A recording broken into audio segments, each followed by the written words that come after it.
Hello. I am terrible at writing video essays, I've decided. I tried to write a comprehensive essay on Professor Layton. I failed miserably. But I have an intense desire to share random facts about series that I love with the world. So I started to make PowerPoints instead, which is where this one comes in. I decided to make a PowerPoint of Ace Attorney. Well, not of Ace Attorney, the entire game, but I decided to make a PowerPoint to do with Ace Attorney in order to show this hyperfixation to my friend. And now I've decided to share it with you because I think it's helpful. And I just like to talk. I enjoy talking, and I have a lot of time on my hands at the moment, so I figured why not. So welcome to an incomprehensible guide to Ace Attorney. So, first off, as a warning, some of this was written with vague memories of the games, some was supported by the wiki, some things I just gave up on, some things are headcanons, like it's widely accepted by the fandom, or just like filling in some gaps. Some of it's based on the anime, but I forget that the anime exists a lot of the time because I watched it when I was 16 and haven't watched it since. I've also last played these games when I was about 16. I went through a major Ace Attorney phase. I think... When did I last play it? I don't know. I think the last actual Ace Attorney game I actually played was Professor Layton vs Ace Attorney, and I still haven't finished it. So, yeah. This is in no way meant to replace playing the actual games. I made it for fun and to educate my friends, and also there's spoilers for every single game. Please, if you value playing Ace Attorney, I would like you to play the games instead of watching this PowerPoint presentation.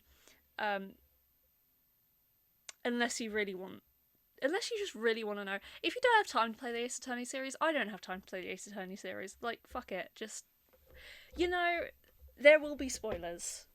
You have been warned.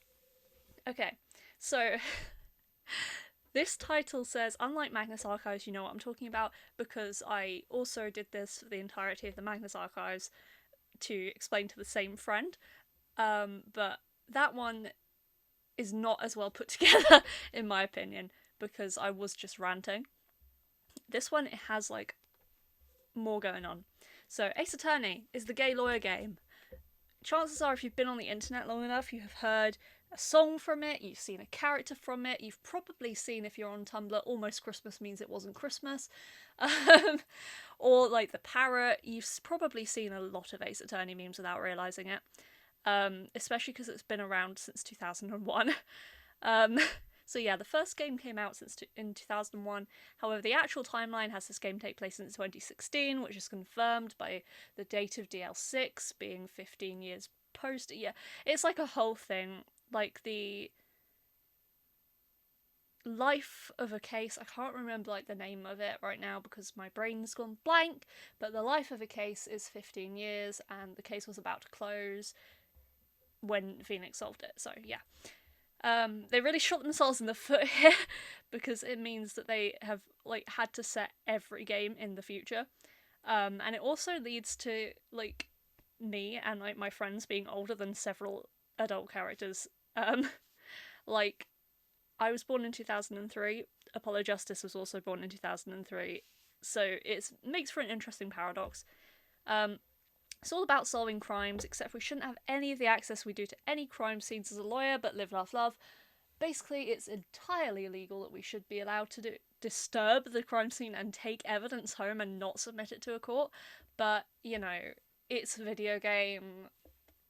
What are you gonna do?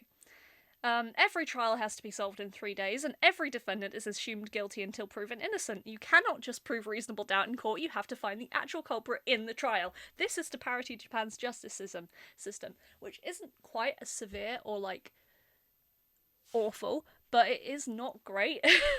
So, and especially at the time of the game's creation. So it's to parody that, and, like, it is like a cynicism piece, if you want to get into details. So, game order. The Great Ace Attorney is a ancestral prequel. It is to Ace Attorney what Legends Arceus is to Pokemon. It's called Gaikuten Saiban. I butchered that, and my father, who grew up in Japan, is screaming down at me from heaven. Sorry, Dad. It's a spin-off from like 100 years in the past. I'm not going to talk about it because I haven't played more than 2 cases. There's 2 of them. There's 2 games, actually. There's 2 DGSs, but I haven't played it, so sorry. Ace Attorney, the first one. Ace Attorney Justice for All, Ace Attorney Trials and Tribs, Professor Layton vs. Phoenix Wright, a spin-off I will not be discussing it, Miles Edgeworth Investigations 1 and 2, a spin-off I will vaguely be covering it, I haven't played it, Ace Attorney Apollo Justice, Ace Attorney Dual Destinies, and Ace Attorney Spirit of Justice. This is, vaguely close, apart from DGS, it's, vaguely close to the order they were released. I actually don't remember if Investigations came out at the same time, but whatever. Anyway, moving on. Important and recurring places. I wrote this slide before I actually knew what I'd be covering, but I just threw in some things that crop up a lot. So Fate and Co-Law offices. No, sorry, I mean Wright and Co-Law offices. No, sorry, I mean the Wright Anything Agency. It's the home base, it's where Phoenix works, it's the whole thing. The detention centre, everyone ends up here at some point, you will be there. Karain Village, or Karain Village, or whatever. It's the home of the Fae clan. It is a random Japanese village in the middle of America, but according to the localization, but whatever. Kodain, a hell country where lawyers get shot. Borginia, it's another made-up country, I think. No, this isn't. Yes, that's the smuggling country. Zengfar is also the smuggling country. It's from a game I haven't played, but I know it exists. And the USA! This is unfortunately where Ace Attorney is set. Why are there 3 separate traditional Japanese villages? Because this is set in an alternative reality where the Japanese immigrants were never sent out of the USA. That is the in-universe explanation, but in reality it's just originally set in Japan for being translated over. That being said, translation issues! This game series, I will die on the hill, this game series was never meant to come out in English. Every game was delayed by 3 years before releasing in the US and England. They changed popularized names of Investigations characters recently. There was a fan translation that originally cemented these games fandom-wide. I have written at least 6 Ace Attorney fanfictions using the the fan translation names, and those are their names to me. I have not accepted the new names into my general use because they changed Sebastian Debeste to Eustace Winner, and I object morally. Who names their fucking child Eustace? I don't even know if I'm pronouncing it right. Eustace! Okay. Due to the translation thing, all instances of ramen in the original Japanese trilogy have been replaced with burgers. It's so obvious. Okay, also due to the translation issues, some characters such as Godot, or Godot I've heard it pronounced, come off more problematic than they intended to be. Eat your hamburgers, Apollo. You've probably seen this meme about. I love this meme. It's so funny. Reoccurring dead characters that haunt the narrative. No context yet. Keep these names in your head. Mia Fey, Gregory Edgeworth, Misty Fey, Zach Gramari, Grammary, I don't know. Amara Kudain, Dahlia Hawthorne, Metis Sykes. Some of these people aren't actually technically dead. One of these people isn't technically dead, but we think she is for the entire concept of the game. 2 of them actually, until one gets murdered. Whole thing. I'll cover that later. I need some tea. Anyway, important lawyerly objects, because of course these are very lawyer-based. The Magatama, which is that green one in the top right, allows Phoenix to tell when you're lying. The bracelet allows Apollo to tell when you're lying. Widget allows Athena to read your emotions and tell when you're lying. The Thinker, funny clock, murder weapon. It talks. I don't know why I included it in this list. I think I just wanted to put it there. The Blue Badger, also not very relevant, but look at it. Look at its eyes. It's staring into your soul. And an honourable mention from Investigations, Little Thief, which allows Kay to visualise a crime scene, a future crime scene, that she is eventually going to raid, or just crime scene in general. Right, major characters. Main trilogy. I don't think you cared about all of the victims, or the culprits, or Winston Payne. Winston Payne is a tutorial prosecutor. He also has a brother called Gasp in Pain. But again, not my. I'm just not talking about them because I can't be bothered. Phoenix, right. Or Naruhodo Ryuichi, I think it is. Status, living as of AA6. We know he exists, we know he's alive in like 2028. My guy. He's a defense attorney. As everybody knows, he is our main guy. He spent 7 years not as one and instead played the piano. He can't play the piano. He was actually moonlighting as a career gambler. He can't gamble either. Trucy did that. Age, originally 24 in the first game, now 36 as of Ace Attorney 6. Born around 1992, and I think his birthday is canonically in October because it's when the game released. I think that's how they go with him. Sorry, I get really snotty when I start talking. Anyway. You may think he's a boring male protagonist. Incorrect. There is so much wrong with this man. Like, I don't know who let him out. He ate glass to try and prove his girlfriend innocent for murder. He's brought multiple animals to the witness stand. I think it's a grand total of 3, 2 parrots and an orca.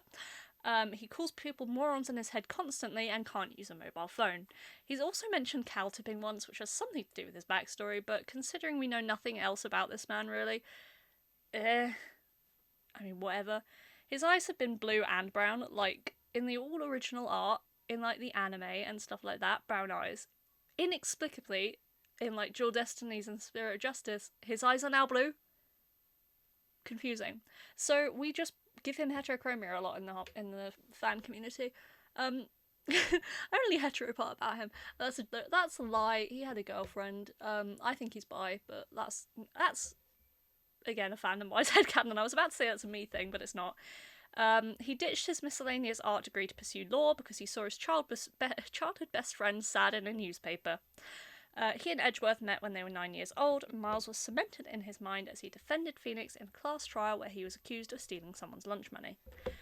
There's like, this is so dramatic and has no right to be in like all of the games. There's like flashbacks to childhood Phoenix crying and it's like, oh, why is he sad? That's why. His entire legal strategy is just wing it. Or thinking outside of the box, or turning around a case, or, you know. But it is just, fuck it, we ball, is basically what his entire strategy is. I'm convinced this man is, like, immortal and indestructible, because he's been hit by a car, he's fallen off a bridge, been hit over the head with a fire extinguisher, and ate a glass necklace filled with poison. He lived! He always lives! Anyway, Miles Edgeworth. I love him. He'd approve of that. Okay, status. Alive as of AA6. For some of these, they change. I just wrote it for fun. He's a prosecutor. He's a chief prosecutor as of AA6. There was a 2-year period, I think it was 2 years, it might have been a year and a half, where everyone thought he was dead, though.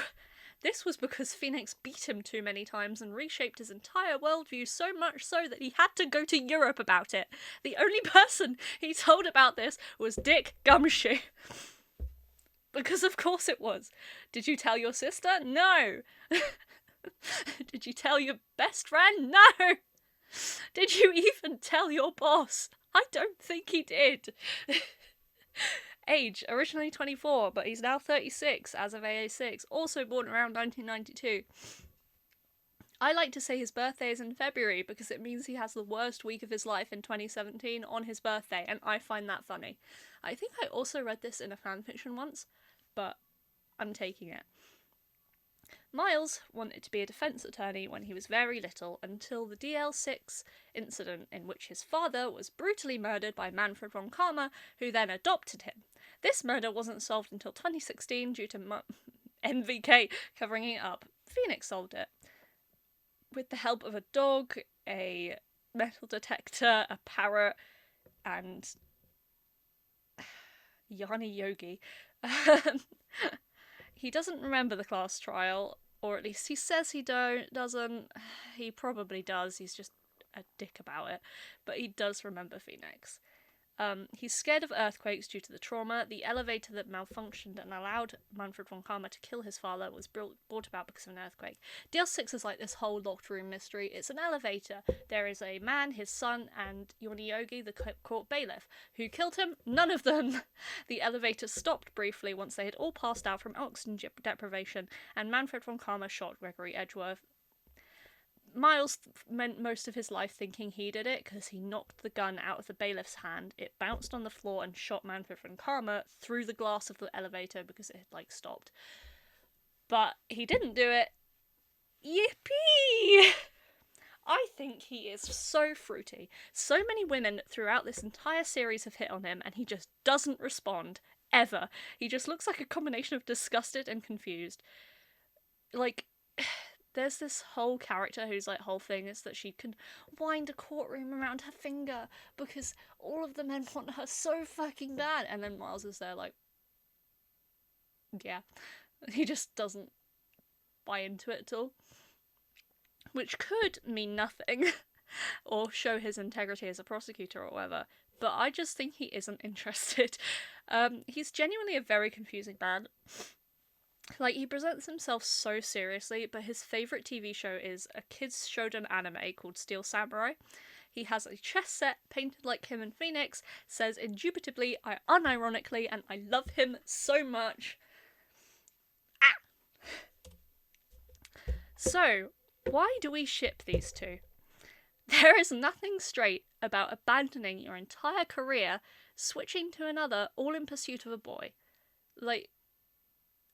Girly pop is Legally Blonde. The vibes.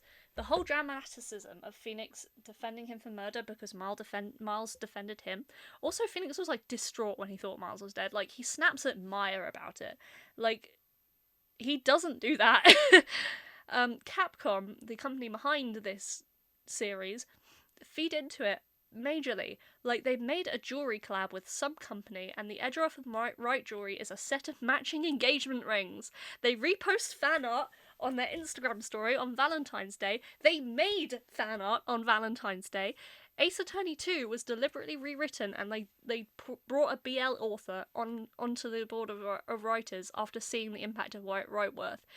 You may have seen this meme that Ace Attorney based on gay manga. Yes! It was, though! It literally was! So, that's funny. They will literally always have each other. Devoid of all the, oh, they should kiss. But, they are just such a solid team. I will forever be annoyed that they didn't tell us where Edgeworth was during, this 7-year nebulous gap where Phoenix wasn't a defense attorney. Because in my head, he is with Phoenix and they're raising their daughter together and I love them. All of these are in-game dialogue that just makes me scream. Everyone knows, thanks to you, I am saddled with unnecessary feelings. Dude, just say you have a crush and tell Phoenix to get out of your school or whatever. It's just, yeah. Oh, and this Valentine's art. Yeah, shirtless photo of Phoenix. Where did you get that from? Why are you sweating? This is official art. This isn't. This isn't, but I see it floating around and I lose my shit. I don't know why. It's just really funny to me. My tea is getting cold. Oh, I should have finished it before I started this, but I had a very limited time when my mum was outside of the house, so. Maya Faye! Okay, status. She's alive as of AA6. She's a weird little girl assistant. This is a regular job title, and also the master of the Karine Village spirit channeling technique, I guess. She was also technically a waitress for one day, but that was more to, fan service. and also get information. She starts out as a medium in training and slowly gets more experienced as the series progresses. She's 28 in AA6, but she starts out as 17, born around 1999. In 2001, her mum Misty went into hiding after she really badly fucked up in the DL6 trial. Yes, they're all connected. She was meant to channel Gregory. Oh yeah, spirit channeling exists in this game. She was meant to channel Gregory, and he was meant to testify as to who killed him. But the results of this didn't really lead anywhere, apart from incriminating Yana Yogi. It is likely that Gregory was under the impression that Miles had killed him accidentally and didn't want to incriminate his son, which is fair enough. I get it. Also, that was the last thing he saw was his son knock a gun out of a bailiff's hand and the gun went off. Yes, he passed out due to oxygen deprivation, but it's not a reach. So Misty, her mum, is murdered by the end of the trilogy. Guess who's framed for it? It's actually written on Maya's fandom wiki page that she has the record of the most accusations of any Ace Attorney character. She gives Phoenix the Magatama, it's a symbol of her village, and it allows him to see Psyche-locks, or Psyche-locks, which symbolise lies. The more locks, the worse the lie. The black ones are traumatic or repressed. We only really find that out in the second trilogy. But yeah, she's sweet, she's bubbly, she's always hungry, but has her moments of emotional complexity, and I think she's literally so brilliant. She likes the same shitty samurai shoujin that Miles does, and I think they should get together, and I think they should debate it.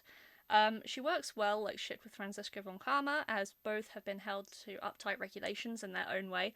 I like the idea of their relationship allowing them both to have that freedom.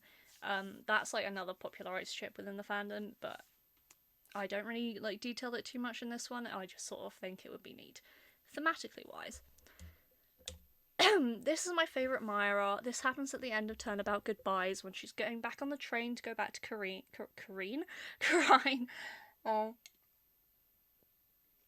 Sorry about my variations in pronunciation as well. I don't know how these things are pronounced because this game series didn't have voice acting until the 3DS, and that's the last two games. And the anime dub is vastly inconsistent, and also made by the same people that did the Ghost Trick dub. So they basically have free reign over interpreting a lot of it. So that's why it's a little bit off, because it's an entirely red series. Oh god, fuck. There we go. That won't be included in the actual video because I have recorded this voiceover separately to me going through the PowerPoint. But rock and roll. Mia Fey. Status: deceased as of September 5th, 2016, although she has been channeled many fucking times. She's a defense attorney. She was Phoenix's mentor. She was aged 27 when she died. She was murdered due to getting too close to a blackmailing scheme orchestrated by a guy named Red White. Dude hit her on the head with the thinker and then tried to blame her sister. Thanks, mate. She was investigating this whole blackmailing thing, because that was actually why Misty ran away. She was being blackmailed about Yana Yogi and all that thing due to a spirit channeling quote-unquote failure. And then she ran away, and it found this out and was like, hey, what the fuck, how many other people has he done this to? Spoiler, lots. And then he was like, haha, can't have this coming out, and then killed her. And then Phoenix gets him put in jail, so lol. Idiot. She has no spirit channeling training because she went off to go be a lawyer. This is shown visually by her necklace, the one with the Magatama on, having less beads than Maya and Pearl. This shows that she had not been trained as much. That is a redundant statement, but you know. She had a boyfriend named Diego. He's in a coma throughout the first and second games, but then he comes back. She's kind and caring, but incredibly sarcastic, and one chance, Mia. And this is my favourite Mia art, because it's her and Maya breaking a vase that later Pearl breaks. And I don't know, it's just cute. It's just so cute. Also, it's interesting to me, because in this art of a child Mia, she has more beads on her necklace than she does in adulthood. So I don't know if that's a thing implying that she had a lot of rigorous training as a child and then gave up on it and it fades over time, or if I don't know. They just wanted to give her more beads on her necklace to show that she's older. I don't know. Pearl Faye! Pearly! Okay, status. She's alive as of AA6. Weird little girl assistant number 2. Technically 3 in timeline, but we haven't got to the other one yet. She's a prodigy spirit medium. She's 17 as of AA6, although we know her most at 8 years old. Here we go. In the Fae clan, the child with the best spiritual power becomes the master, and their siblings end up into the Branch family. Pearl's mum lost out to Misty and has never let her forget it. Pearl was pushed to be the next master of Kivine Village, even though she was from the Branch family, once Mystery was declared dead and Maya showed less to have less potential. That's why Morgan tried to get Maya out of the way twice. As a result, Pearl is an incredibly powerful medium at 8 years old. The Fae clan is also a matriarchy, meaning the spirit channeling either only gets taught to women or only shows in women. It's unclear. It states in Ace Attorney 3 that only women can be spirit channelers, but I don't know if that is like a biological propensity or if they just have never tried teaching a man. Like, you don't know. You can't tell. Anyway. Due to this more female-orientated culture, Pearl's father, through a very manly hissy fit, left her mum and her when she was very young, as apparently a lot of the men who marry into the Fae family do.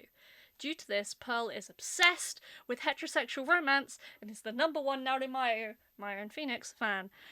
She ran an entire train route and knocked out a grown man twice her size at 8 years old. That grown man was Dick Gumshoe. He's the size of a fucking truck. So why not Narumayo? Why do we not like this? I don't know. Maybe it's because Maya was 17 when she met Phoenix and he's 24. Maybe we don't like that. Something to think about.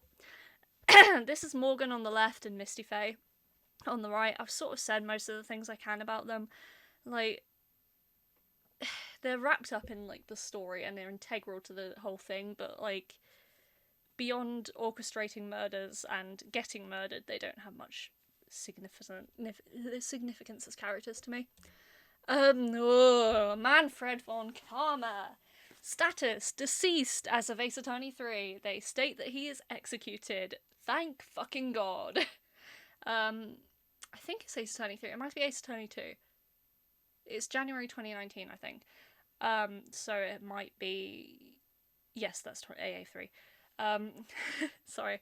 I have all the timeline memorised because I was really badly hyperfixated on this when I was in Year 11. And it hasn't gone away. It's, like, still there. I also needed it for fanfiction writing purposes, so it's in my head. Renowned prosecutor, undefeated for like 40 years, Miles's mentor, Gregory's murderer, serial abuser, serial killer, I could go on. He's about 65 years too long. This guy was obsessed with being perfect, so much so that when Gregory came close to breaking his win record, he killed him. Violently. This was during the KG8 incident, which I think was the murder of Jeffrey Master, or Master was the defendant. But I haven't played a Miles Edgeworth Investigations 2, so I'm not entirely sure about it. So I don't know much about it. The only holiday he has ever taken in his entire life was because Miles accidentally shot him during DL6. This is revealed in court by Phoenix pointing a metal detector at his shoulder, which then beeps and says there's a bullet in there. Something, this is a physical manifestation of his guilt, and every time he's damaged in court, he clutches his shoulder, a habit passed down to Francisca because generational trauma. Oh my god, the symbolism. He has another kid that we've never met. They have a child. She has a dog called Phoenix. Yes, this is apparently relevant enough to be a key point in court. Don't know why. German, maybe. Miscellaneous Ace Attorney European that always ends up being German in localization. I think originally they were actually American, like the Von Karmas, or something, but, like, I don't know. I don't understand. Francisca von Karma, she is so pretty. Status: alive as of Miles Investigations 2. Prosecutor and Interpol agent, and Edgeworth's weird little girl assistant on occasion. Age 18 as of Investigations 2. We also see her at 13, which is the picture on the right. She is such a bitch, and I love her. She's as obsessed with being perfect as her father was, but only really due to his abuse. There's some, like, debate as to whether Manfred was abusive in, like, canon, but, I mean, being raised by a murderer and coming out like this, you're kind of gonna be a bit weird. So, yeah. Despite this, she has a very strong moral code and was so pissed off because her brother didn't tell her he was faking his death. She thought she lost both her dad and her brother within 2 months of each other, because the DL6 trial takes place in December, Rise from the Ashes ends in February. Like, dude. Dude. She carries a whip. It's a horse crop when we see her at 13, so one can only assume this will escalate the next time we see her. I originally wrote the 4 pleases in here because I wanted to see her in a new game, but it doesn't come off that way. Again, one chance. She calls Miles her little brother, despite him literally being like a good 8 years older than her. God, sorry, brain. She's perpetually angry, but just a little girl at heart. She mimics Manfred's damage animation and then gets shot in the same shoulder in AO3, AO2? AO2. But also mimics Miles's bow in court. She really looks up to him. Which in turn is really interesting because Miles gets that bow from Gregory. So it's a really interesting sort of parallel on who she actually ends up influenced by in the end. She can't fucking stand Phoenix Wright, I don't blame her. Yet, she sends him flowers when he falls off a bridge. I don't know why she does that, but rock and roll. The duality of man. I think the one on the right is actually an objection.lol version of this scene, because I don't remember her saying jerks, and that seems out of character, but I don't remember. I think this... The word she says before this, oh, I hate you, Miles Edgeworth, and while she's crying, so it's like a whole thing. And then a fool's fool, she's the fool is a fool's fool. That's a favourite word. Someone teach this girl fuck. Dick goes you! Okay. Status, alive as of Miles Edgeworth Investigations 2. I miss him! Bring him back! I love him! He's a detective on like every single case. He's permanently underpaid, definitely just living off pot noodles. Again, we love him. He's 32 as of Investigations 2, I think. Yes. He usually shows up at the beginning of a trial just to give like facts about it and at the crime scene to direct your search. He starts off as a jerk, like, oh Jesus, like actually quite hostile to Phoenix, but everyone's hostile to Phoenix in Ace Attorney 1.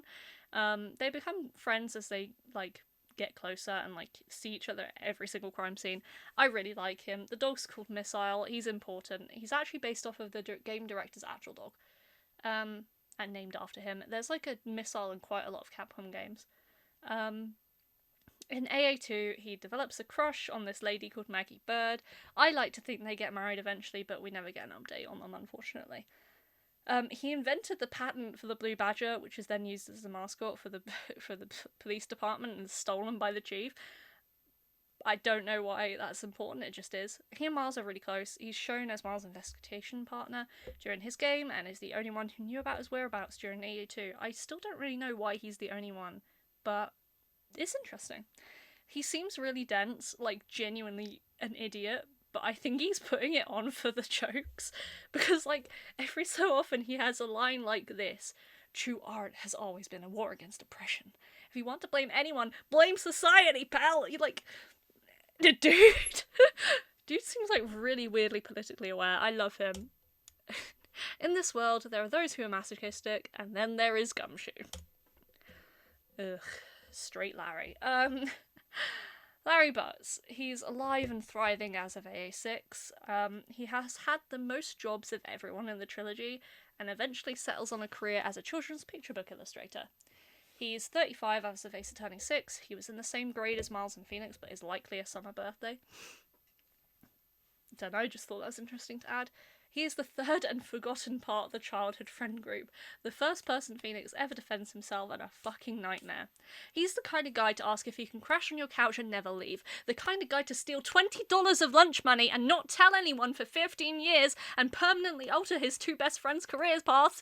The kind of guy to have 1 million girlfriends in 5 years and the only Ace Attorney character to be 100% confirmed straight. He, like, literally says to Phoenix at one point, I've tried, but I just can't find guys attractive. He's tried. I can't stand him, but in, like, a really funny way. Like, he's so irritating, but I can't hate him, you know? Here are all of his occupations: hot dog vendor, cheese shop worker, security guard, artist, Steel Samurai stage show actor, artist, picture book author. Yeah. Is the line. Why does he look so sad about it? I just don't have any interest in men. Like, are you okay? Oh yeah. There's this Tumblr post that's, what if there was a show where every character was gay and you had the token straight guy character who acted really stereotypical and was into cars, beers, and women, and everyone was like, oh, straight Larry, you're so funny and straight. And then, yeah, that's literally him. Emma Skye. Okay, so this is the only character that gets 2 slides in this presentation because the disconnect between her younger and older self is like so stark. I think that's a really good thing. I think it's really interesting that she is the character that has the most change. Status: alive as of AO6. Weird little girl assistant for the extra case in Ace Attorney 1 rise from the ashes. This came about when the game was ported to DS. I think it was during the Apollo Justice era. I think. And then they just wanted to give it an extra case. This is the one where Phoenix Wright systematically uncovers every single bit of corruption in the prosecutor's office, puts the chief prosecutor in prison along with the chief of police, and changes Miles's worldview all in 3 days. Yeah. It's also like a really long case. I find it flags in the middle, but I like it. The chief prosecutor is, in fact, Emma's sister and your client in this case. Emma herself is obsessed with science and becoming a forensic investigator, and brings in some of the most irritating gameplay features such as rotate vase and blow on 3DS mic. DS mic. I played it on my 3DS, sorry. This specific case is built off another case in the past, the SL9 incident. There's a lot of things that are like this, which I will detail in the next couple of slides, but Emma is so determined that her sister is innocent, but unfortunately, not the case. She comes back in investigations, but I genuinely don't really know why in story, because again, I haven't played that. She's actually one of the director's favourite characters, so that's probably why though. I think it's the director, it might be like the art director. She's somebody's favourite character. The Sky Sisters are intentionally meant to mirror the phase. I also really love this picture, because like, look at them. Okay, Lana Sky. We don't know what happened to her. It's assumed she's alive, but we haven't heard of her since the first game where she went to prison. So, lol. She was the chief prosecutor, but she's also been a lead detective. Age 29, she and Mia were friends in law school or something more. So SL9, this serial killer is on the loose. Lana and her team are trying to catch him, headed by Damon Gaunt.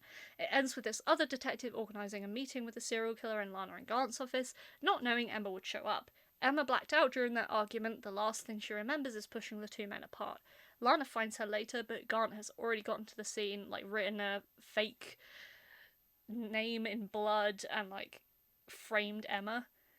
He also killed the detective and frames Emma, using it as leverage to blackmail Lana. Lana ends up in his pocket years later, taking the fall for another murder he commits.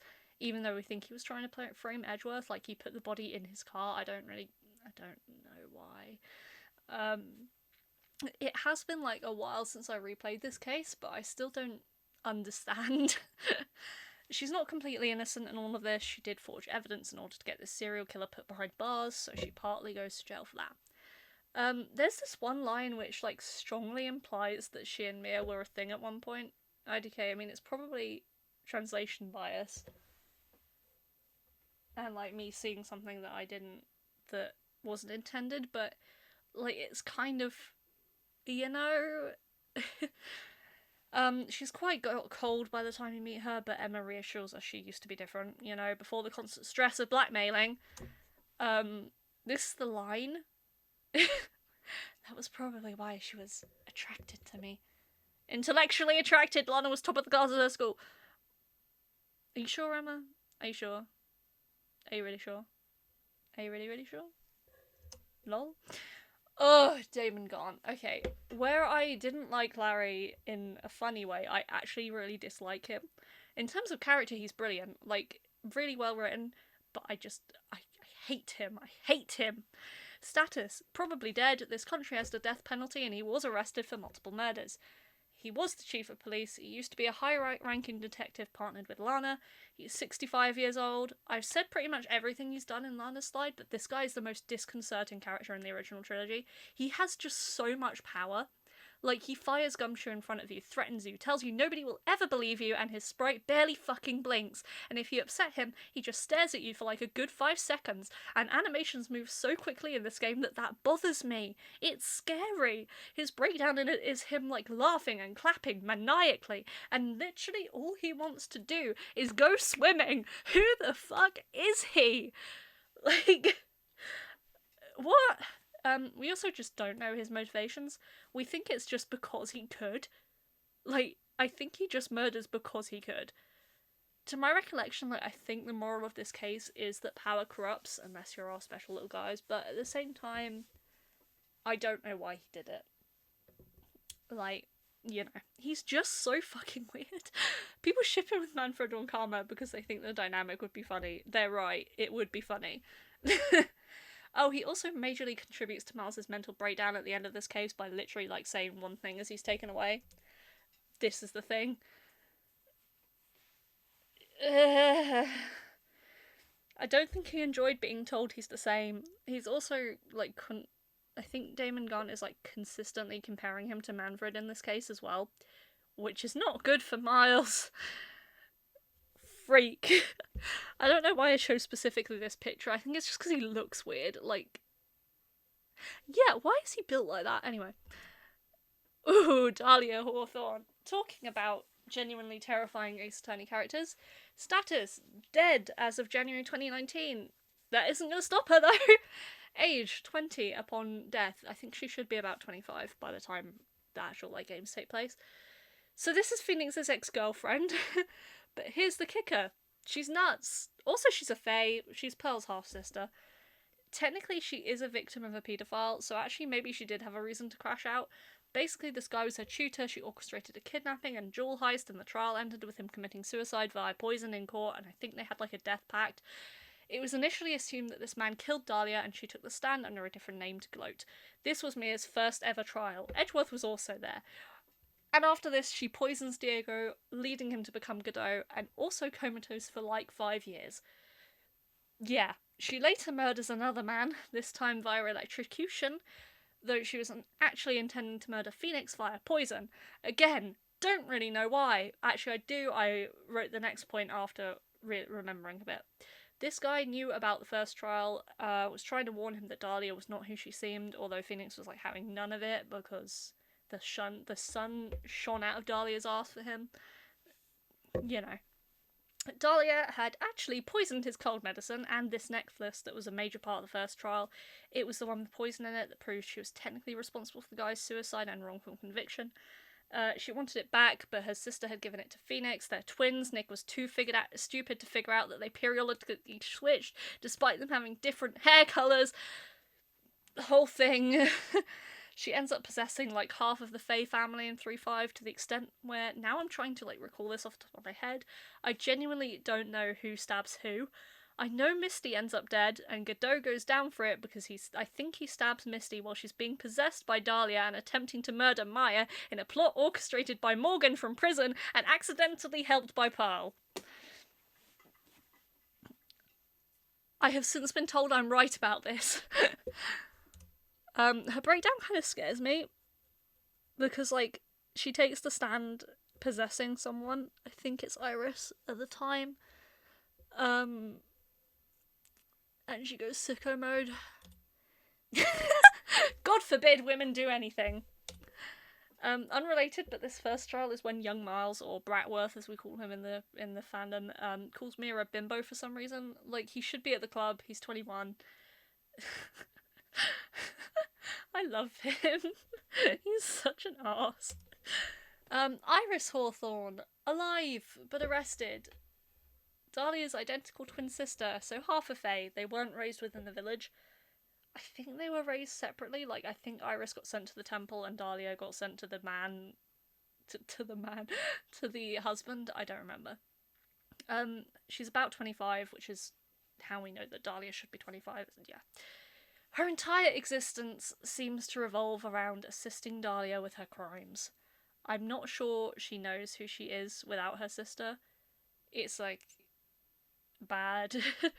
She becomes inclined due to Phoenix thinking about Dahlia immediately when he sees her, and then him being determined to defend her due to some vague heterosexuality awakening within him. This is immediately shattered when he gets thrown off a bridge day one of investigating. Edgeworth flies in on a private jet to make sure he's alright and then takes over the role of defense attorney for the first day. Not legal, but whatever, boys. She doesn't really have that much personality other than nun and girl, but I like Iris, so, you know. Diego Armando, otherwise known as Godot. Status? He might be alive, but he's definitely in prison. He's a defense attorney until Talia poisons him and throws him into a coma, then he becomes a prosecutor. He is 33-ish years old. He's Mirfei's boyfriend, but we don't know that through most of the game. He just seems like an asshole who hates Wright for no reason.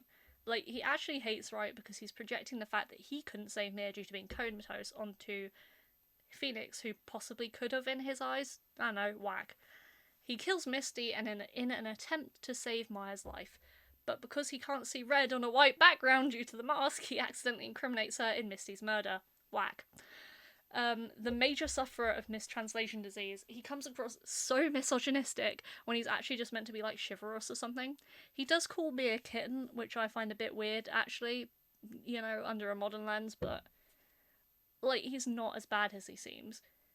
Like, aside from all the tragedy in his life, he's also just genuinely really fucking funny. He's obsessed with coffee because the taste hides his medication. He throws boiling coffee on Phoenix in court, talks like a fucking idiot, boasts that he's never lost a case when you first meet him, despite that being his first ever case as a prosecutor, and genuinely just has some really funny lines. Also, he really loves Mir, like, so much. These are some of my favourite Diego lines of him just waxing, like, poetic about coffee mostly. And my friend who I made this PowerPoint for, they're really into their coffee. And so, Godot quote about coffee or Gaston text after 10 p.m. And this was proven as they were reading it by them taking a minute to go and make a cup of coffee. Lol. Problematic moments compilation. He threw coffee at Phoenix. He calls Francisca princess. He calls me a kitten, and then says something about fetishes to Wright. I don't really know what he's on, but rock and roll. Unproblematic moments compilation. All of the cute art that Capcom have produced with him with Mir, and also like their whole arc in the anime is really cute. But yeah, that's my favourite. This was like done for not the Japanese equivalent of Halloween, but that's like all my brain can think of. But the blue flames around her is meant to signify that she is dead, and I find that really interesting. What I do find even more interesting is that Edgeworth is in the background and seems to be reacting to the presence of Mir. So does that imply that this festival brings people back from the dead? Or is it implying that Miles can see spirits? Because, like, what? You know, it's really interesting. There is, like, a theory that Miles was a fae, but I don't subscribe to that because I think that would be out of character for Gregory Edgeworth to leave his partner, if that makes sense. Yeah, whole thing. This is something my friend said in a Discord server. Remember, the chances of Godot from Ace Attorney finding out where you live and beating you to within an inch of your eye are low, but never zero. Thanks, mate. Right, major characters, second trilogy. You thought you were 3? You thought you were 3? I am 3. You thought you were 3? No, we're not done. We're never done. It never ends. Apollo Justice! Right. Status, alive as of AA6, but he's in Kurein, so, you know, whatever. Sorry, I keep stopping to check if my mum's car is back, because I don't really want to be caught ranting to nobody about Ace Attorney, just randomly. He's a defense attorney at the Write Anything agency. Previous employer was Christoph Gavin. He was Apollo's mentor. Lol. Age 25-ish, born in 2003. I was also born then. Love him. Ah! Okay, he's my favourite attorney. He's just the most sarcastic fucking guy. He's tired all of the time. He's so negative. He's so annoyed by everyone, and he punched Phoenix right in the face the first day they met. Um, yeah. It's actually stated that Phoenix was his idol until he got disbarred, although Apollo strongly hints that he already thought Phoenix was innocent until he gets Kristoff convicted using forged evidence. Like, seriously, dude! It was the only way to, like, definitely nail him for the murder he did commit, but, like, this was Apollo's first ever case, and Phoenix literally willingly, risked his badge. So not only is he defending his idol, but his boss did it! That's why he punches right in the face. Like, I don't blame him. This man has a new backstory every game. He was born in Kudain to a rebel. Actually, no, it wasn't a rebel. It was a performer that performed with the rebels. It was a whole thing. And someone we will discuss very soon. The house got targeted by the queen. Actually, no, I think she wasn't the queen at that point, but because of the aforementioned rebellion, it killed his dad but not his mum, but he doesn't know this, so he was raised by another rebel who literally just found him, then shipped off to America when the rebellion got too dangerous. He was then passed around the foster system until he grew up. If you are having a bad day, it is almost guaranteed Apollo is having a worse one. Also, his best friend is dead. Also, his mum gave him this weird, freaky bracelet that allows him to focus in on people's tells and find out when they're lying. Don't worry about it! Just don't worry about it. He's canonically really short. I think he's trans, but that's just me and like half the fandom. Again, don't worry about it. What a funny looking fucking dude. Like, why does he have the hair spike and no other hair as a baby? I love him. Trucy Wright. Stage name Trucy. I say Grimari. I know that's not right, but I don't care. Born Trucy Enigma. Status, alive as of AA6. Weird little girl. Also professional magician. Also a student. How does she do this? Don't know. Isn't she meant to be in school most of the trials? Yeah. Does it matter? No. Has it ever mattered? No. She's 17 as of AA6. Okay. Disbarment trial. Her grandfather is murdered, and her biological dad, Zach Grimmerai, near Enigma, is accused of the murder. This case falls onto Phoenix to defend him. He didn't do it, but Phoenix can't prove it with the evidence he has until Trucy gives him a diary page she is unaware that Kristoff Gavin has forged. Clavia then accuses Wright of this because Kristoff's tip, and winds up with Phoenix getting disbarred and Zach, who is a magician, forgot about that, disappearing from court whilst Trucy distracts everyone. He promises to come back, but shock horror, he doesn't, and Phoenix adopts Trucy as of April 2019. Her mother is Thalassa Grimmerai, who is also Apollo's mum. Neither of them know this. Phoenix has not told them. They are half-siblings. She also has his tell ability, but no bracelet. She mostly uses this ability to win at poker, but she does teach Apollo how to use his. She is generally an upbeat, classic little sister type, apart from moments of strange melancholy, which really build her as a character. She has had a lot of loss in her life, and she and Phoenix went through a really hard time during the 7-year gap. They are, like, literally a unit. But it is implied that she and Phoenix had to live in, like, the office and, like, survive off pot noodles. It was, like, a whole thing. Like, poor guys. There's, like, some weird shit going on with the rest of her family. I say that because Troop Grimmerai isn't a family as such, it's just, like, a group of performers. But I haven't played Spirit Justice, so I don't really know what goes on. But she does get accused of murder by a rival magician, and Apollo defends her. Like, I haven't played Spirit of Justice, but I've watched a close friend play through it. But the problem is with that is that he showed me like some of the cases, but we replayed the stupid fucking noodle trial so many times because it was his favourite. I don't know what the rest of the story is, I'm sorry. Anyway, Trucy, I love her. She's so... I want to hug her. I really want to hug her. I was trying to find, for this slide, a specific flash of a crying sprite from Apollo Justice. It shows that she's not as tough as she seems, or as happy. It only shows up for like a second, but there's this one from when she's accused of murder, and I just want to hug her. Ugh. Zach Grimmerai, or Shady Smith, or Shady Enigma. This man pisses me off so much. Okay, so, in 2016, he was practicing this magic trick with his friend Valen and his wife Thalassa. He accidentally shot Thalassa, though this only wounded her. He didn't know that, he thought he killed her. Magnifi, Thalassa's dad, lied to Zach, convincing him that he had killed his wife and left Trucy without a mother. LOL! Magnifi gets ill in like 2019. I think he's died. I think he has cancer. I don't remember. Zach's invited to his hospital room where Magnifi tests him by just leaving some guns around and pretending to be asleep. Zach almost kills him but shoots a doll instead. Magnifi ultimately ends up killing himself, but Valent, who is also invited to the test, comes back into the room and decides, fuck it, I'll frame Zach! Because I think there was a rivalry for Falas's attention or something. Men. He initially hires Kristoff to defend him, but determines him untrustworthy after a poker game and takes his business to Phoenix. This didn't doom anyone at all. After disappearing, he comes back with a vengeance against Phoenix Wright, intending to frame him for something. Don't really get why. It's kind of not his fault that the case was lost, but whatever. Before he can, Kristoff kills him and frames Phoenix for that.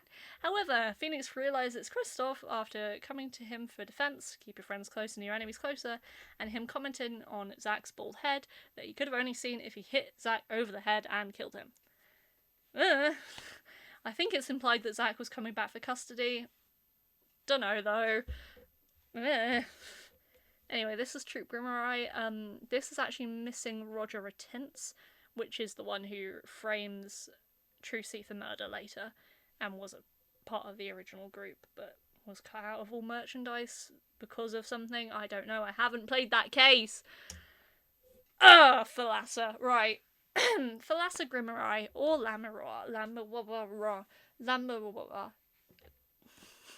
I hate her. I actually just can't stand her. Like, again, well-written character, but God, do I hate her. Okay, Gertie gets shot during that practice trick. She loses her sight and memory, allegedly, and ends up living in Borginia and forgetting everything about her previous life. Well, before this she was with Zach. Before this she was with Jove Dustus and Maid Apollo. LOL! At some point during her career, she remembers about her previous life, and she makes contact with Phoenix Wright. After moving to Borginia, she becomes a famous singer, who coincidentally ends up being Apollo's favourite singer and opening for Clavia during a concert. Or are they just collabing? I don't remember. During this, her bodyguard gets murdered, and then there's a case Apollo has to solve. You know, with Trucy. And yet, does she tell them they're her kids? No. Of course not. Why would she? She actually tells Phoenix to continue lying to both of them because she's not ready. Lol. The tell thing comes from her and in turn comes from Magnifi. She also has bracelets. And then she sends Trucy flowers in spirit of justice after her performance. You gonna tell her? No! That would be silly. Clavia Gavin, Piano Gavin, Clavia Gavin. Love him. Right. If Apollo was my favourite attorney, Clavia is genuinely my favourite character. Status: alive, if heavenly implied depressed, as of Dual Destinies. He's a prosecutor and a famous rock star. Apollo hates his music, which I find really funny. He's 26, he was born in 2002. If Apollo is having a bad day, it can almost be guaranteed that Clavia is having a worse one. This guy cannot catch a break. Second case against Apollo, his friend and member of the band The Governors, turns out to be a murderer. Next case against Apollo, his brother turns out to be the murderer. Like, fate just has it out for him.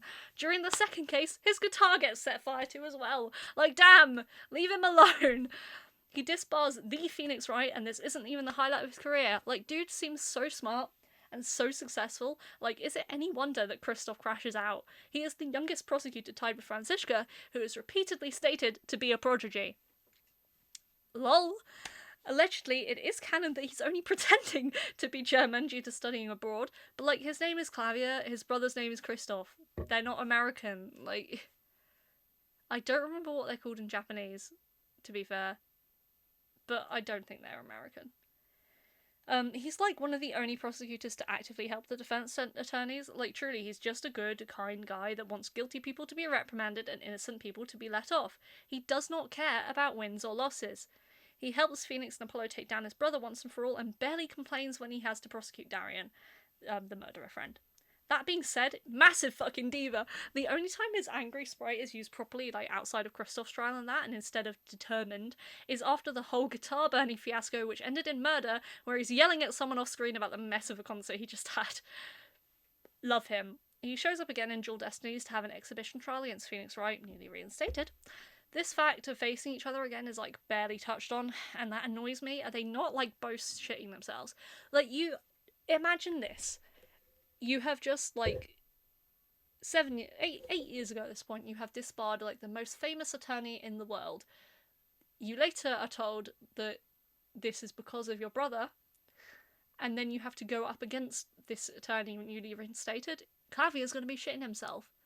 Phoenix is going to be thinking, oh my god, what if history repeats itself? Like, why did nobody think to focus on that? It's because Dual Destinies is a really poorly written name, but whatever. Bisexual King! Like, he outwardly flirts with Apollo literally the first time he meets him, asks him to dinner in court. Like, dude, you're down bad. I know what you are. I must say, I am used to being respected by ladies, but this is the first time I've felt this way with a man. Is it? Is it now? Is it?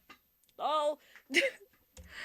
I genuinely think his mental health is in shambles. Like, he's had a really rough year. Apollo Justice was, like, the game was not kind to him. I'm amazed he's, like, around. And, like, because he looks so similar to his brother as well, like, imagine turning around and just seeing the face of someone that has murdered and framed one of your friends, and, like, it's a whole thing. Anyway, silly art, silly things, silly art. On the original PowerPoint, I showed the Guitar's Serenade cutscene. I'm just gonna tell you guys to go watch it, because fuck me, the 3D animation in this game is so bad. It's so bad. I love it though. And then he also has a really good theme, but again, go look it up. I can't play it on this video because otherwise it'll get too long, etc, etc. But it also comes with lyrics, and the one with lyrics has Apollo's Objection in it. Yeah, I love him. So sorry about the 5 slides dedicated to him. I just really love Piano Gavin. Okay. Christoph Gavin. Status. Prison. Defense attorney with some very, very strange tendencies, mostly murder. Age 32 as of AA4. This is not going to be very coherent, this explanation, because it's like me vomiting my thoughts and understanding of the case down. I haven't played this case in a while again, but, you know, rock and roll. Okay, so basically, he was so interested in taking the Grimmarai trial as it thought it would gain him respect and finally put him above Phoenix Wright in the pecking order of defense attorneys. He went so far as to get a diary page forged by famous artist Drew Misham to ensure that he actually won the trial against his brother, by the way. In actuality, it's Drew's daughter, Vera, who does the forging, who Christoph buttered up and made do it for him. He had a contingency plan. Because Vera was very anxious and didn't go outside and bit her nails, he gave her poisoned nail polish and then guaranteed that she would use it if she ever went outside to testify. So that's attempted murder number 1. He stalked like everybody involved in the Zach Grimmarai case, befriended Phoenix to try and stop the truth from coming out, literally got obsessed. He murdered Zach to, again, cover his own tracks regarding the forgery. That is murder number 1, officially. He also gave Drew Misham a poison stamp that he later used to send Christoph a letter in prison post-first trial, murder number 2. The original disbarment trial was meant to be Christoph against Clavier. Christoph fully intended to use that forged evidence so he could win against his brother. Not looking good for his ego problems, huh? When Phoenix goes to interview him in prison in the final case, there are 5 black Cyclops. These are never resolved and genuinely scare me. What did he do? This is just me, but I genuinely think he's like a serial killer, and we just don't know it yet. I think he killed his parents. I think he had no qualms about poisoning a literal, strongly autistic-coded child, and probably would have done the same to Trucy given half the chance. He would probably kill Clavier if he could. This man has no morals. I hate him. He's fantastically written. He also has a terrifying breakdown. Why does he look like that? Stop staring at me like that. Stop it. Like, what does this mean? What does the 5 black Cyclops mean? What the hell is wrong with this guy? Anyway, Emma Sky Part 2. She's back. She's 25 in AJ, she's 27 in SOJ when we finally see her happy. Remember that she wanted to be a forensic scientist? Well, she failed that exam and became a detective during AD and DD. Due to this failure, she is bitter, pissed off, annoyed constantly, and also probably depressed. She carries around a snack food called Snackoos, which she throws at people when they piss her off. However, when we see her in SOJ, she has finally passed the forensics exam. She isn't actually that much cheerier, but she seems better, and I'm happy for her. She is Clavier's equivalent to Gumshoe, like his detective, basically. She can't fucking stand him, however, and calls him the Fop. It's unclear if this is genuine or banter between them. I choose to interpret it as WLW and MLN hostility. She has a similar dynamic with Nahuta, but, like, everyone kind of hates Nahuta, so... she mentions in Apologistus that she believes Phoenix is innocent and literally owes him, like, everything. That's probably where her annoyance with Clavier comes from. She also, like, has these badges, and one of them is on Phoenix's beanie, which is nice to see. Allergies. Right. I think she's a great character, but it's interesting that out of all of the characters, she is the only non-main character to have this kind of, like, dynamic change. I don't know, it's interesting. She... unbothered queen, but also she just has, like, a really solid design. Like, the colours, the everything, the lab coat, love her. Ugh, my nose. Athena Sykes. Status, alive as of AA6. Defense attorney at the WA. The A in attorney stands for autism. Age, 19. She was born in 2009. She's 6 years younger than me. That's nuts. Her lawyer power is psychology. She has a necklace called Widget that helps her read emotions and detect dissonance and contradictions. She naturally has hearing that is heightened and able to detect this too because of this. She wore headphones when she was young. Do you get it? Her lawyer power is just autism. Like... Okay, right, so... At 11 years old, Athena's mother, Meta Sykes, was murdered by a serial killer called the Phantom. She discovered her body, and the Phantom's still standing over it. She stabbed him in a panic, only for him to kick her in the head and knock her unconscious. When Athena awoke, her mother's body was still there. Not understanding the difference between humans and the robots her mother and Aura Blackwell worked on, she moved the body onto a workbench, and also touched the knife. Because of course she did. Simon Blackwell, the younger brother of Athena's mum's scientific partner, Aura, then discovers this child, covered in blood, attempting to fix her mother, and understandably assumes she probably did it. He won't let this kid he considers a little sister go down for murder, so he makes it look like he did it, and then he goes down for the murder. Years later, Athena has fully repressed this until questioned in court trying to prove her best friend innocent, and also has black cyclops. Eventually, they do prove Simon innocent with, like, minutes ago before A, a bomb goes off thanks to his sister, and 2, Simon goes in for his execution. But they managed to do it. I think she has been criminally underutilised as a character, but she is smart, spunky, really athletic, like she fully threw a cop at Apollo the first day they met. Why? I don't know. She also studied in Europe, big fucking surprise! This image is the reason why Dual Destinies has a higher rating than any other game. That, and the multiple bomb threats in that game. There's, like, one character whose whole thing is just bomb, and then there's Aura, who also threatens to blow things up. But also this picture of a 11-year-old child standing blankly in a pool of her mother's blood. Yeah, whole thing. These are her Cyclops. The way this game treats them is what made everyone so suddenly interested in Christos. Before that, it was, like, just assumed to be an aesthetical, like, choice, or just, you know. But, yeah, interesting. Whack. Simon Blackwell! Another one of my special little boys. Okay, status alive and well as of AA6. He was a prosecutor, then a criminal prosecutor. Age 29, he's the exact same age as Mariah Faye, which is interesting to me. I don't know why I put that there, but whatever. Okay, so Simon was convicted because of Metis Sykes' murder. Before then, he was investigating the Phantom with his investigative partner, Detective Bobby Fulbright. His conviction, alongside Phoenix's disbarment, marked what is known in universe as the Dark Age of the Law. This is to my understanding. It might not be entirely accurate, because again, I haven't played this game in a while. He is the main rival prosecutor in Dual Destinies. Despite this, Miles, chief prosecutor at this point, lets him stand as a prosecutor for cases related to the Phantom. I think. It might just be for random cases. This is later found out to be because Miles truly believes Simon is innocent. Side note, Miles is the prosecutor for the final trial in which the truth of this incident is found, and he is so fucking gentle with Athena on the stand because he has been in her exact position. Everyone thought he killed his father. Everyone thought Athena killed her mother. Like, poor thing. Simon uses psychological tricks in the courtroom. Apparently, I don't know, this game isn't written very well. I don't know what they're talking about. He's meant to talk like an ancient samurai. Again, don't get it, why? But, you know, in translation, he just ends up sounding really British. So the fandom took this and ran with it. And the fandom, meaning me, he is British in every single fic I write about him. Love him.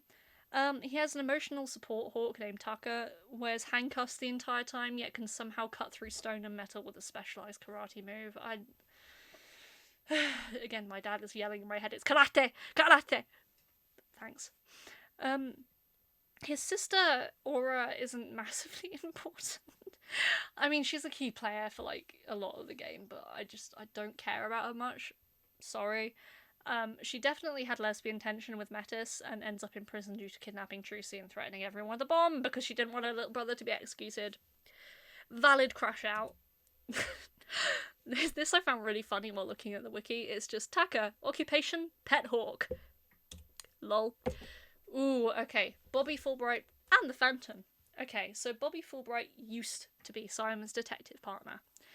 But we don't actually meet him at all this game, as he has in fact been murdered the year before, not earlier that year, and been replaced by the Phantom. The Phantom is a strange one. He takes on the identities of people because he has none of his own. He doesn't experience emotions, which is, at the end, how Athena can identify him. The real Bobby Fulbright was a kind and open detective. He was jolly, jovial, and he and Simon were close. The Phantom. I'm not talking about it. The Phantom continues this facade, although it feels robotic and scary. Although it could be the bad writing. The Phantom's breakdown is really cool because he uses mask. He basically cycles between every character we know and love or trial, and then goes sicko mode as he's found out, and like collapses, realizing he doesn't have an identity of his own. And then he gets shot by someone off screen. Like, okay. His motives are unclear. I think it's mainly due to the poor writing. It has something to do with the whole space subplot, but I dissociated through that part. He's an international spy. We know nothing about him. Look at that. Unknown, incarcerated, unknown. This is the video, but again, I won't show it because, yeah, go look for it yourself.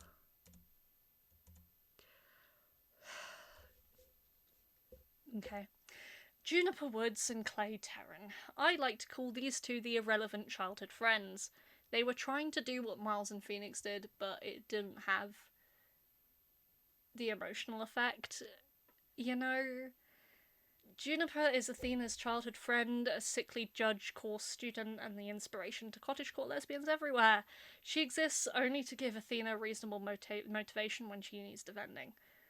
I cannot think of anything interesting about her. I think she's like a florist or something, and her grandmother is the only one that is the one that raised her or something. I don't know. Clay is Apollo's childhood friend and current best friend. He was an astronaut. His sole purpose is to die and set Apollo on his poorly constructed Joker arc this game. That's it. He doesn't even actually get to speak. We're just told he's Apollo's best friend, and Jesus Christ, this game had so much potential, and then, like a premature ejaculation. We're irrelevant! LOL! Nahita Sadmadi. Okay. He's alive. He's Prince Regent of Coda Eden by the end of the game. He's a prosecutor, a monk, a prince, and a rebel/double agent. He's 25, and he pisses me off. This is not in, like, a stupidity way like Larry, or in a I hate you way like the well-written villains. This is in a your writing is terrible way. This is a character that had so much potential, yet suffered through spirit of justice. like, really incoherent writing. I think at this point it's because they are trying to juggle 3 different lawyers. They want Phoenix to be the protagonist still, but he's not anymore. They want Apollo to be the protagonist, because he's not anymore, and this was meant to be his trilogy. And then they want Athena to be the antagonist, the protagonist, for some reason. But, like, so they've got these 3 different people with 3 different, very different storylines and, like, different life experiences, and they're trying to juggle all of them, and then they just bring in a complete other country. They were trying to go too big. It's, like, that's what Spirit of Justice's faults are. It's trying to go too big. Essentially, Nahita starts off as this pompous arsehole foreign prosecutor from a country where defense attorneys are literally illegal due to rebellion against the monarchy headed by Nahita's father, although the game glosses over that part and pretends it's a surprise that he's a double agent, even though both of their surnames are readily available from the moment you meet them. Whatever. Through a complicated series of confusing twists that I actually don't have the energy to detail, it turns out that Nahita is just protecting his little sister, who is under the control of the Queen, who is passing her off as her daughter, even though she's actually her niece, and her mother is dead, but isn't actually dead, and you see why this is a can of worms I don't want to open. He's just, like, a weirdly spiteful yet calm, religious guy. His best character work has nothing to do with the Kuronese Revolution and takes place during a hilarious filler case against Athena, partnered up with Simon. They have such juicy dynamic, and I think they should explore each other's bodies. You turn Simon. Lol. His dad, Dirk, was the rebel that adopted Apollo, so technically he's Apollo's brother, as if Apollo didn't have enough siblings. Personally, I headcanon them as non-binary. I mean, like, look at them, but, you know. The Ace Attorney fandom may criminalise me for that one. People clearly care about this guy. His article is the only one that has, "We need more pieces to finish this puzzle," written on it, like, in terms of main characters. Nobody gives a shit. Sorry for not much about them. I really don't want to explain the Kuronese Revolution. There's too many fake-out deaths for me to actually keep track. Have the childhood photo of them. I've also not played this case. I've just watched my best friend do so in a weird pre-pandemic traumatic haze during year 11, so I genuinely do not understand anything that happened past a conceptual level. This is Nahita's sister, Rafa Padma Kudain. She's the only Ace Attorney character with a confirmed birthday, and it's Christmas Eve 2013. I've put for some reason in the PowerPoint, but this is actually really relevant information because it confirms that her mum isn't dead. Because her mum is her mum. All of the Kudain royal family are distant relatives of the Fays. Due to this, Rafa can spirit channel and also do a dance of the dead to summon the deceased's last memories. This is what the entire justice system is based on. Because defense attorneys are outlawed. Aha! This is Nahita's dad, Dirk Samadi, or Dirka? Somebody? I don't know how to pronounce his name.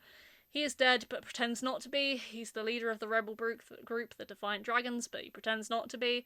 He is technically a defense attorney, but we never see him practice. In this photo, he is technically being channeled by Maya, and that's why his hair looks as long as it does. He fucked the Queen and pretended he didn't. This is Dirk's wife, Amara Sigatar Kurain. She's meant to be dead. She isn't. Her sister usurped her as monarch, so she joined Dirk's rebellion about it. Her sister also stole her daughter, so she disguised herself as an old woman to keep an eye on Rafa. Yeah. This is Dirk's lover. That's Arabelle. It's not canon, but it is to me. This is Dirk's right-hand man. He's in the army for some reason. I think he's American. I'm not entirely sure. I actually really like this character. I think he's really funny. He's decided to refer to himself permanently as Apollo's uncle, despite the latter protesting vehemently. He had temporary amnesia because he escaped prison and hit himself a head about it, but I actually don't know if it was, like, actual temporary amnesia or if he was just pretending to annoy Phoenix. Based. This is the pretender to the throne, Garen Sigatar Kurain. I kind of want her.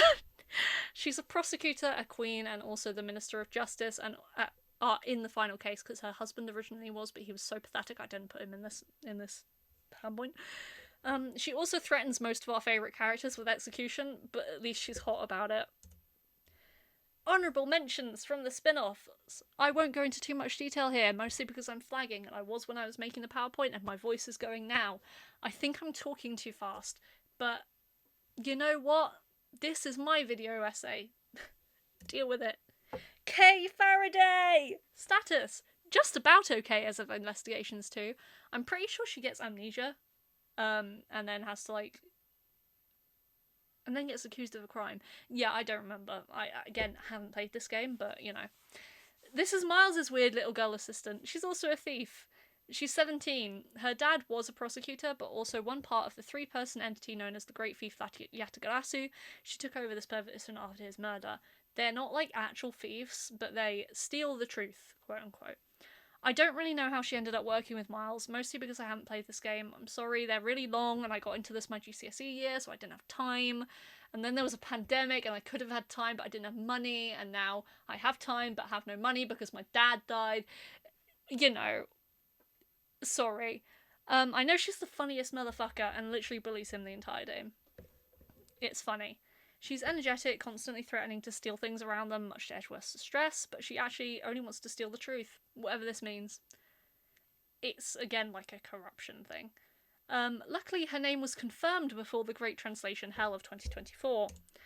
Welcome to the Horrible Translation Club. Sebastian Debeste, or Eustace Winner. Eustace. Status, fine after investigations too, although how fine can Eustace be? Also his dad was like convicted of murder during that last case, so yeah. He's a rookie prosecutor, however his father is very high up in the prosecutorial hierarchy and he is literally just a nepo baby. His dad also murdered like loads of people and also his mother, like that's implied. Lol. He's 17, he's the same Themis law school cohort as Clavier, but that's never mentioned. He is the dumbest motherfucker. His thing is that he uses the wrong words in sentences and never knows what he's doing. He's assigned to take over Miles's cases because I think he momentarily loses his right to practice in this game, and sucks so bad. To me, he and Kay are best friends, but the wiki doesn't even list them as associates, which is sad. He's the victim of the translation debacle because he only exists in Miles' Investigations 2, which wasn't translated for like 10 years. Everyone defaulted to the fan names, and Sebastian Debeste is so much better than Eustace fucking Winner, whatever. Smug cat. Raymond Shields. Or Eddie Fender, I guess. Status, he's alive as of Investigations 2. I will give you one fucking guess at his occupation. He's 36 years old. In all technicality, this is Gregory's weird little girl assistant. He eats paper. He looks like a jackass. He's a nightmare. He's constantly asking for hugs. I love him. He is the sole attorney at Edgeworth Law Offices, which is Gregory's old office. He calls himself Miles' uncle. A lot of characters do that. I don't think he knows what's going on. Raymond Shields was actually a really cool fan translation name because Mitsurugi, Gregory and Miles' Japanese surname, is actually derived from the Japanese word for sword. So Ray gets shield. No. Shit pun about being an attorney. But this photo is cute. Look at them! Look at them! I'm sorry the one on the right is so blurry I couldn't find it on the wiki. And then I'm done! I'm done. I'm done. Victory. This was actually like a lot of fun for putting together. Oh! Thank you for listening, I said. And then I've put at the end of this a YouTube playlist to Arty Games playthrough of Ace Attorney because I think it's one of my favourites. And I wanted my friend to actually see what the game was about because I can't screen share and play it for them, so, you know. But yeah, thanks for listening. This is my equivalent of a video essay, so let me know if you want more. I'm working on a Professor Layton PowerPoint now for the same friend. Because I have a desperate desire to info dump, but can never just do that normally. I have to make a PowerPoint. So let me know if you want to see Professor Layton. Let me know if you want to see the Magnus Archives one as well, because like it's a very different series, but it was a good time to make as well. So thank you for listening, and bye-bye, nobody. Where is my voice recording? There it is, an hour.